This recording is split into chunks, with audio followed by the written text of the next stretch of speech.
What's up, tol? Isang mapagpalang hapon po sa inyong lahat, lalong-lalo na po, tol, sa lahat ng mga masugid na nagapanood po sa atin. So welcome back po, tol, no, sa ating munting YouTube channel, Pinunong Gabler the Explorer. So ngayon, tol, ay alam ko na marami nang nakamiss sa atin at alam natin na marami na talagang nag-aantay kung kailan po tayo mag-i-explore.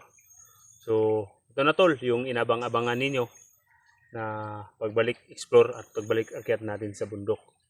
Dahil sa kasalukuyan, tol, na nangyayari na si Mikoy ay tinambangan po ng mga kalaban. Hindi pa natin mai-confirm sa ngayon kung sino talaga na grupo o sinong tauhan na dumukot kay Mikoy. Dahil tiningnan ko sa mga video, wala silang binabanggit kung sino ang kanilang commander, pero sa tingin ko, tol, at ang naisip-isip ko talaga, so may mga commander talaga dito na nanahimik lang. So naghanap siguro ng magandang tsimpo, kaya natsimpuhan nila ay si Mikoy. Kaya yun ang nangyari. Dahil si Mikoy, tol, nang yung nagkausap pa kami, nagpaalam siya sa akin. Sabi niya, Pinuno, pumunta ako dyan kasi magpadagdag lakas daw siya kay Tatay Jumbo. So sabi ko, dadaan muna doon sa bahay. Sabi ko sa kanya, tol, okay, walang problema. Pero wala ako sa bahay kasi may linalakad ako o pinuntahan. So mag-iingat ka na lang, pupunta doon kay Lolo Jumbo. So anong nangyari, tol? So pupunta niya kay Lolo Jumbo. Yun, hindi ko pa halos na subaybayan ang nangyayari, pero ang alam ko lang ay tinambangan siya ng mga kalaban. So hindi ko pinansin, tol, may post sa Facebook na hinahabol, pero hindi ko lang pinapansin dahil marami po talaga akong inatupag o ano ba kaya. So bigla lang, tol, na nagpadala kayo ng mga mensahe sa akin na ganito ganyan ang nangyari. So pag-isip-isip ko na relax naman ako muna ngayon. So subukan ko na lang hanggat lahat ng makakaya ko, tol, ay tutulong ako sa kanya para mailigtas natin sa lalong madaling panahon si Mikoy Adventure. So sana po, tol, ay hindi kayo magsasawa na manood ng aking video dahil ilan o matagal na panahon talaga na hindi na ako nakapag-explore at pagpigdumaan. Alam ko din kung na maraming nakakamiss sa atin, lalong-lalo na ang nanood nito ng mga dating taga-subaybay natin. So sana, tol, ay hindi kayo magbabago na sumusuporta pa rin sa akin. So at sana din, tol, na sa lalong madaling panahon ay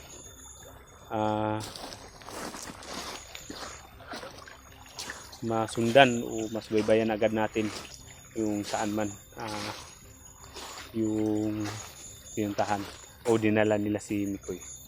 So yun, tol, at na tayo. So dito na area, tol, kaya nakita ko parang dito yun papasok ay kabisado na natin, pero hindi tayo pwedeng magkampante dahil hindi natin alam kung ano na pwedeng mangyayari dito. Dahil lalong-lalo na sa hindi pa tayo nakaakyat, so nagla-live muna tayo para ma-inform. So, nag-iingat na lang tayo dito.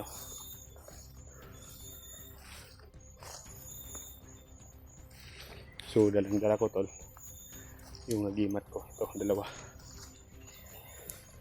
Punyal. Baril.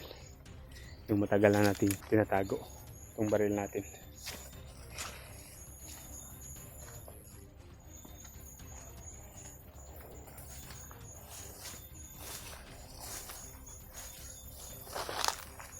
So kung titingnan natin tol, ay sobrang tahimik talaga yung area, pero hindi lang tayo pwedeng magkampante. Saka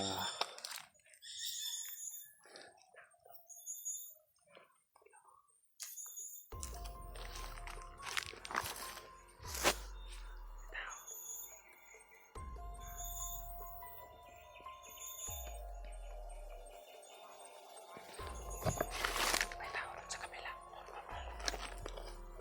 Nakatalikod tol. So may upo. Medyo malayo lang. So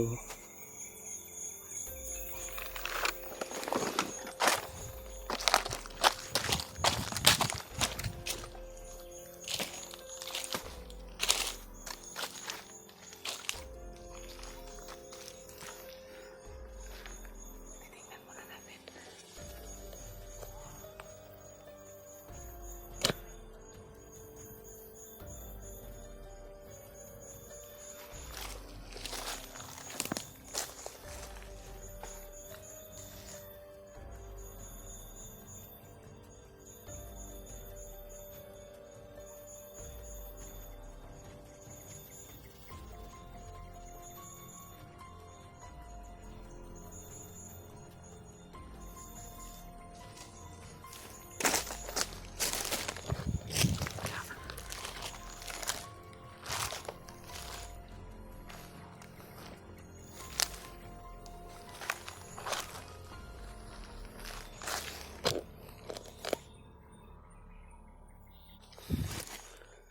Parang may mamarating dito.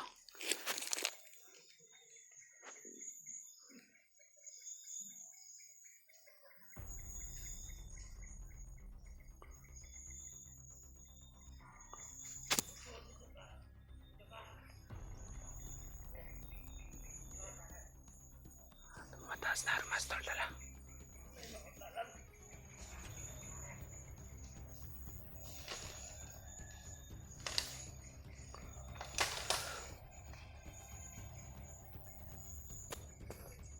Mataas na armas tol.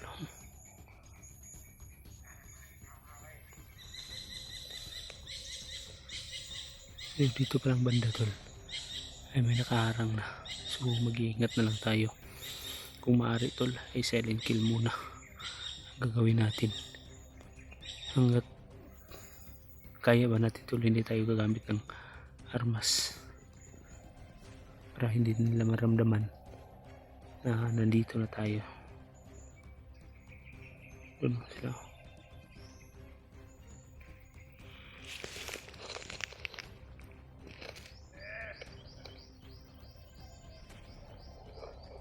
Cover lang muna tayo dito sa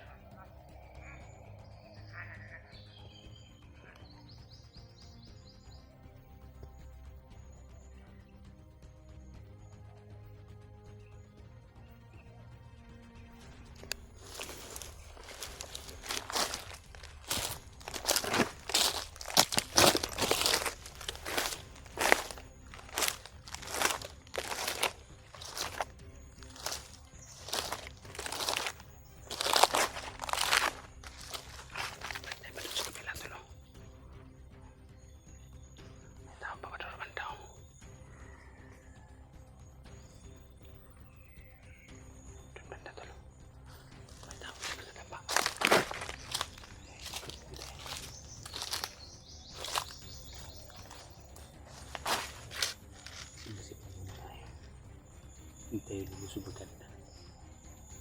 Baka may patibong na nakaabang dito.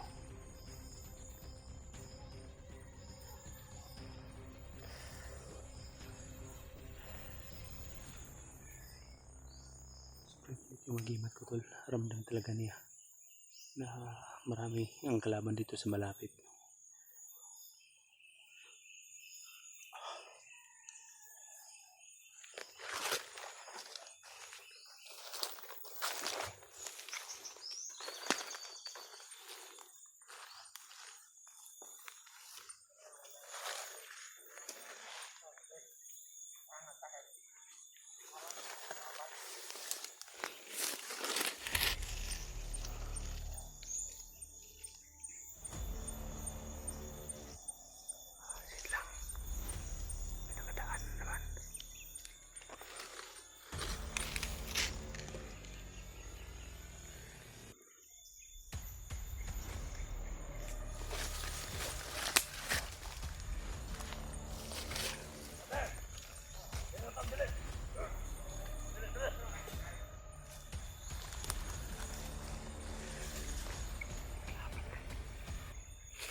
Kasing pinakpat.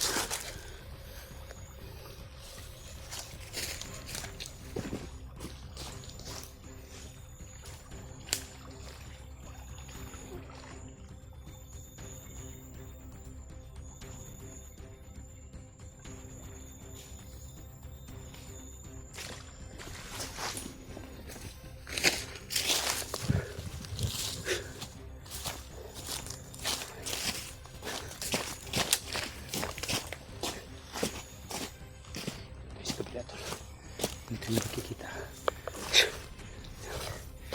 yung banda ay marami ng kalaban, so kung maaari tol, silingkin lang muna ang gagamitin natin para hindi tayo mahalata na unti-unti natin silang tinitira.